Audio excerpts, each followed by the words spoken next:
الحمد لله رب العالمين والعاقبة للمتقين ولا عدوان إلا على الظالمين وأشهد أن لا إله إلا الله ولي الصالحين وأشهد أن محمدا عبده ورسوله وصفيه من خلقه وخليله سيد الأولين والآخرين اللهم صل عليه وعلى آله وصحبه ومن اتبعهم بإحسان إلى يوم الدين أما بعد. Chers frères et sœurs, parlons aujourd'hui de l'importance de la nuit du destin. De l'importance de la nuit du destin. Allah tabaraka wa ta'ala a créé les mois et il a favorisé parmi les mois le mois de Ramadan dans lequel il y a mis une nuit qui est la meilleure nuit de l'année. Il s'agit de la nuit du destin. Une nuit qui vaut mieux que 1000 mois. Donc, pendant ce mois béni, il y a une nuit qui vaut mieux que 1000 mois. Et les savants ont mentionné que parmi les temps méritoires, leurs fins sont meilleures que leurs débuts. Le meilleur moment de la nuit, c'est le dernier tiers. Le meilleur moment du mois de Ramadan, c'est les 10 derniers jours. Le meilleur moment pendant les 10 jours de Dhul Hijjah, c'est le 9e, le jour de Arafah. Le 10e, on ne le jeûne pas, c'est l'Eid, c'est haram de le jeûner. Ainsi, lorsque tu sais que le Ramadan est le mois des bienfaits et des bénédictions, tu redoubles d'efforts pour obtenir ce bien. Et lorsque tu sais que les 10 dernières nuits sont les meilleures nuits du mois, cet effort doit augmenter. Il ne doit pas s'interrompre. Et je sais que beaucoup d'entre vous, vous êtes fatigués. La fatigue va partir et restera la récompense bi'idhnillah. Quand on médite sur notre bien-aimé alayhi salatu wassalam, il a optimisé son temps, sallallahu alayhi wa sallam, pendant le mois de Ramadan. Surtout dans ces dernières nuits. Notre mère, Aïcha, la femme du prophète sallam, elle rapporte, elle dit, le prophète sallallahu alayhi wa sallam faisait dans les 10 derniers jours des efforts dans les adorations qu'il ne faisait pas dans les autres moments. Et c'est rapporté par l'imam Muslim. Il nous est donc demandé, nous qui suivons le prophète sallam, de le suivre, de faire des efforts. Et selon Aïcha, radiyallahu anha, le prophète sallam, quand entrait les 10 dernières nuits du Ramadan, il les veillait en prière. Il ne dormait plus. Est-ce que vous méditez sur ces paroles? Dans les 10 dernières nuits de Ramadan, le prophète sallam, il veillait toute la nuit en prière. Il réveillait sa famille pour qu'ils en fassent autant, pour qu'ils fassent des efforts. Et attention, si tu me dis qu'ils en faisaient déjà, là il va falloir en faire encore plus.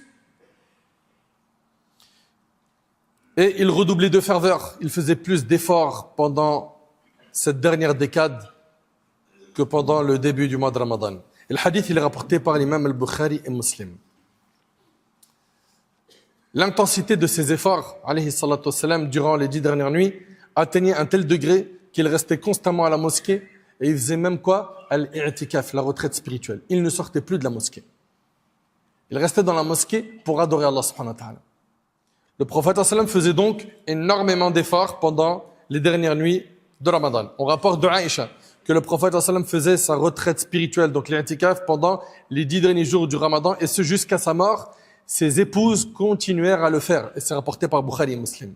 Mais quels sont les motifs et les raisons de ces efforts qu'il faisait, alayhi salatu wassalam, de cette motivation? C'est la recherche et la quête de cette nuit promise, la nuit du destin. Une nuit qui vaut mieux que 83 ans d'adoration. Attention, ne dites pas une nuit qui vaut 83 ans d'adoration. Allah, il dit, Laylatul Qadr khayrun min alfi shahr. Il dit en parlant de la nuit du destin que les œuvres réalisées dans la nuit du destin valent mieux que 1000 mois, ce qui représente environ 83 ans d'adoration. Subhanallah. Allah tabaraka wa ta'ala, il dit وَمَا أَدْرَاكَ مَا لَيْلَةُ الْقَدْرِ لَيْلَةُ الْقَدْرِ خَيْرٌ مِنْ أَلْفِ شَهْرٍ. Qui te dira ce qu'est la nuit du destin? Si seulement on savait comment cette nuit elle est valorisée, l'œuvre accomplie pendant la nuit du destin est meilleure que cette même œuvre accomplie pendant 1000 mois. Parvenir à la nuit du destin est une lueur d'espoir pour celui qui a négligé le début du mois, qui a été insouciant. Parvenir à la nuit du destin est une lueur d'espoir pour celui qui a négligé le début du mois. Mieux encore, c'est une excellente occasion pour celui qui a été insouciant et qui a commis des excès durant toute sa vie. car il peut ajouter à son capital de bonne action plus de 83 ans d'adoration. L'imam Malik, rahimallah, il rapporte, et méditez bien s'il vous plaît sur ce que rapporte Malik, rahimallah. L'imam Malik rapporte qu'il a entendu une personne de science digne de confiance dire « Le messager d'Allah, sallallahu alayhi wa sallam, vit les durées de vie des gens avant sa communauté, ou ce qu'Allah voulut lui en montrer. Il trouva alors que les durées de vie de sa communauté étaient plus courtes, de sorte qu'il n'atteindrait pas par les œuvres ce que les autres avaient atteint en raison de leur longue vie. » Donc, le prophète, sallam, on lui a montré l'âge des communautés qui nous ont précédés. Et ils vivaient plus longtemps que nous. D'ailleurs, dans Tirmidhi, le prophète sallam a dit « Ma communauté vivra entre 60 et 70 ans, et peu d'entre eux dépasseront cet âge. » Et donc, le prophète sallam, il a vu que dans les communautés qui nous ont précédés, ils vivaient plus longtemps que nous. Alors, Allah lui a accordé la nuit du destin qui est meilleure que 1000 mois. Mes chers frères, j'aimerais qu'on s'arrête un instant sur meilleur que 1000 mois. Meilleur que 83 ans d'adoration. Une nuit. Une nuit. Elle vaut mieux que 83 ans d'adoration.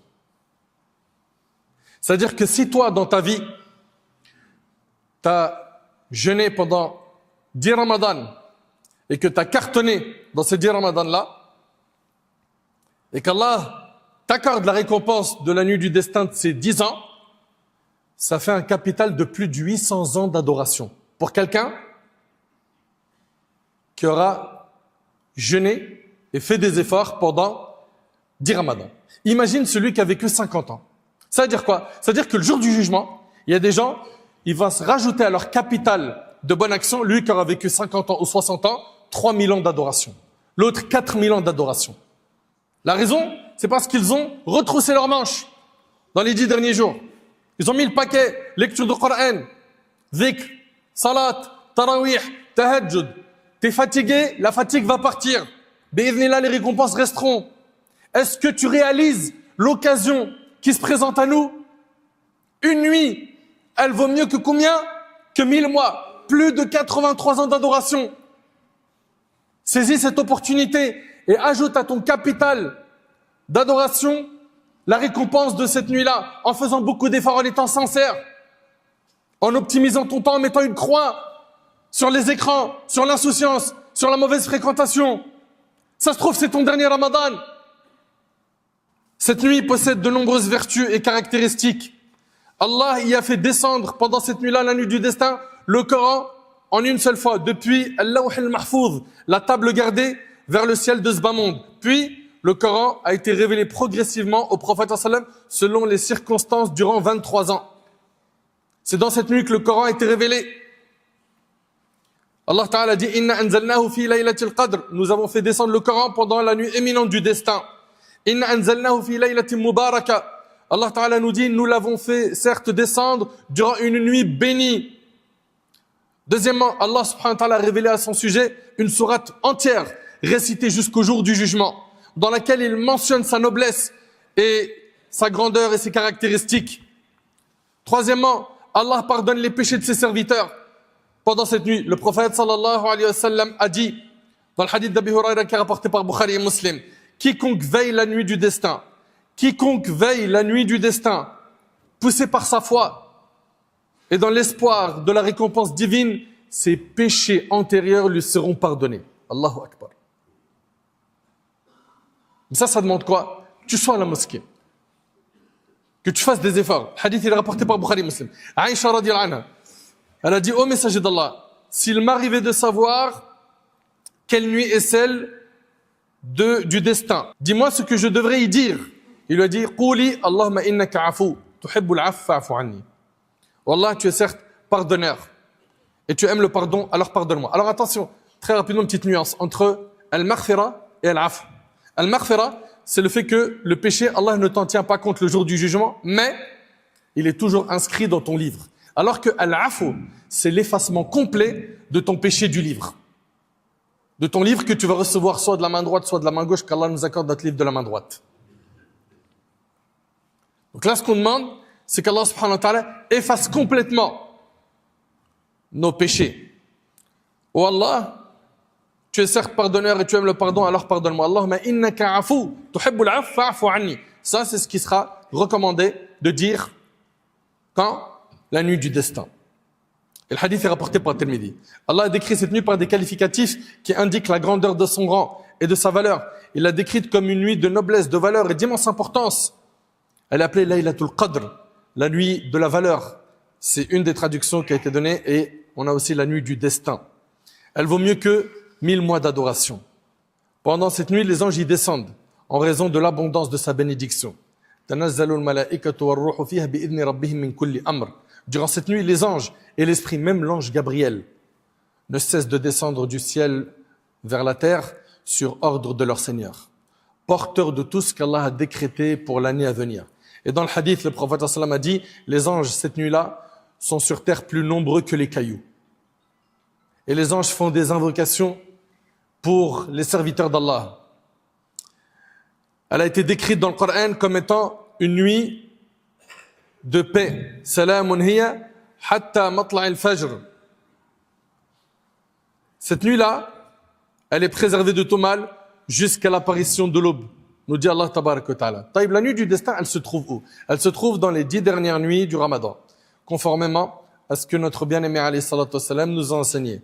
Dans le hadith de Aïcha, le prophète sallam a dit, recherchez la nuit du destin dans les nuits impaires des 10 dernières nuits. Et c'est rapporté par Bukhari et Muslim. Et la vie le plus juste est que cette nuit change de jour chaque année. Elle peut être cette année la nuit du 23 par exemple, l'année d'après ça peut être la nuit du 21, ou bien le 25, ou bien le 27, ou bien le 29. Et malheureusement, on a beaucoup de gens qui désertent les mosquées le 29. Ils mettent le paquet le 27 et il n'y a plus personne le 29, alors que c'est une nuit impaire. Allah tabaraka wa ta'ala a caché sa connaissance aux serviteurs par miséricorde pour eux, afin qu'ils multiplient les œuvres en la recherchant durant ces nuits bénies par la prière, par le dhikr, par l'invocation, et qu'ils augmentent ainsi en proximité d'Allah et en récompense. Elle a été cachée cette nuit afin qu'on fasse des efforts pendant les 10 derniers jours. Comment redoubler d'efforts pour en atteindre le bien et les trésors qu'elle contient? Et quel est le moyen de remporter la récompense de cette nuit? 1. Prends conscience que ces 10 nuits sont la fin du mois béni. Et le prophète sallam a dit, les actions ne valent que par leur fin. Le plus important, c'est la fin. Tu as eu un mauvais démarrage pendant Ramadan? Rattrape-toi. Cette nuit peut tout changer. Cette nuit peut tout changer. Le prophète alayhi salatu wassalam nous a enseigné que les œuvres ne valent que par leur fin. 2. Si tu peux, fais l'i'tikaf. Fais cette sunna qui est la retraite spirituelle. Si cela est possible, si tu es en capacité de poser des jours de congé pour faire cette adoration, fais-la. Cela consiste à venir à la mosquée. Pour l'imam Malik, c'est au moins un jour et une nuit, donc 24 heures. Donc tu rentres avant le Maghrib et tu ressors après le Maghrib du jour d'après. Si tu peux faire au moins un jour, fais-le. D'autres écoles disent qu'on peut faire moins d'un jour. Voilà. Donc essaye de rester au maximum dans la mosquée, sachant que le prophète nous a enseigné que les endroits les plus aimés d'Allah sont les mosquées. Et c'est ce que faisait le prophète sallam. Selon Aïcha radhiyallahu anha, le prophète sallam faisait la retraite spirituelle durant les 10 dernières nuits de Ramadan jusqu'à ce qu'Allah le fasse mourir. Subhanallah. Et elle a dit, puis ses épouses continuèrent à le faire après lui. Puis ses épouses continuèrent à le faire après lui. Et c'est rapporté ici par l'imam al-Bukhari et Muslim. Comprends aussi que les 10 dernières nuits sont une occasion de compenser les manquements du début de Ramadan. Et même de compenser les manquements de toute ta vie. Quatrièmement, ne perds pas ton temps. Attention à la mauvaise fréquentation. Attention aux longues veillées inutiles. Aux préparatifs excessifs de l'Eid. Aux fréquentations des gens paresseux. Aux gens négligents. Ou à s'occuper, à rester sur les écrans et à perdre son temps. Fais très attention à tout cela. 5. Rappelle-toi la longueur du temps que tu devras attendre jusqu'au Ramadan prochain et qui te dit même que tu y parviendras. Tu n'as aucune garantie de vivre jusqu'au Ramadan prochain. 6. C'est avec ça qu'on termine. Si tu ne peux pas être en retraite spirituelle, essaye de t'accrocher à ces actions. 1. Tes 5 prières, elles sont faites à l'heure. Et fais ce que tu peux dans les œuvres surrogatoires. Donc, lecture du Coran, prière, dhikr, dua, etc. Le Coran, tu vas le lire et faire beaucoup d'efforts pour lui donner plus de temps. La prière de Tarawih en restant avec l'imam jusqu'à la fin. Mais attention, c'est pas tu pries Tarawih, tu pries Tahajjud et Fajr, t'es pas là. Dhuhr, t'es en train de dormir. Non, ça n'a aucun sens. Ça n'a aucun sens que tu fasses des œuvres surrogatoires et que tu délaisses les obligations religieuses. Également, tu fais quelques prières chez toi, pas que à la mosquée. Et tu fais vivre la maison avec al-ibada. les lectures de Coran, les salats, etc. Règle ton réveil pour l'heure du tahajjud, pour les prières de nuit. Profite du temps du sahar, ce sont les quelques minutes qu'il y a avant salat al-subh. Allah Ta'ala dit wa bil ashari hum yastaghfirun. Et avant waqt al-sahar, on demande pardon à Allah subhanahu wa ta'ala, comme le dit Allah. Accomplir la prière du fajr, faire les invocations du matin, et si tu peux rester jusqu'au lever du soleil à faire des adorations, puis après le lever du soleil, tu fais 2 rak'at, tu auras la récompense d'un hajj et d'une umrah. Et fais tout cela pendant toutes les nuits, donc les 10 derniers jours. J'implore Allah subhanahu wa